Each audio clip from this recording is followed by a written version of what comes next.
Friends శుభోదయం. Friends, మీ ఇంటికి ఉత్తర భాగంలో చామంతి, మందారం, మల్లె, గులాబీ, లిల్లీ ఇలాంటి పూల మొక్కలను కుండీలో కానీ ఘాటిలో కానీ వేసుకొని వాటికి పూసినటువంటి పూలను రోజు దేవుడికి సమర్పిస్తూ ఉంటే మీకు సిరి సంపదలు వద్దన్నా వస్తాయట. ఈ విషయాన్ని చాలామంది వాస్తు నిపుణులు కూడా చెప్పారు. అలాగే చాగంటి కోటేశ్వరరావు గారు కూడా ఆయన ప్రవచనాలు చెప్పేటప్పుడు ఓసారి చెప్పారు. అంతేకాకుండా కుడికాల ముందుకున్నటువంటి ఏనుగులు ఇంట్లో ఉంటే చాలా మంచిదని చెప్తున్నారు. వీటిని మనం బయటికి వెళ్ళేటప్పుడు మనకు ఎదురొస్తున్నట్టుగా అమర్చుకుంటే మనకు అన్ని శుభాలే కలుగుతాయట.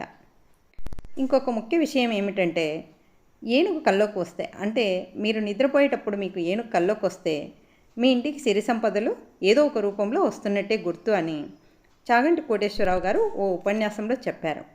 కానీ ఇది మాత్రం 100% నిజమని చెప్తాను. ఎందుకంటే ఇది నా అనుభవంతో చెప్తున్నాను. ఈ వస్తువులు మీ ఇంట్లో లేకుంటే తెచ్చుకోండి. ఇవి పెద్ద ఖర్చుతో కూడుకున్నటువంటి వస్తువులు ఏమీ కాదు. ఎలాంటి దోషపూరితమైనటువంటి వస్తువులు అంతకన్నా కాదు. ఓకే ఫ్రెండ్స్, వీడియో నచ్చితే లైక్ చేయండి, షేర్ చేయండి, సబ్స్క్రైబ్ చేసుకోండి.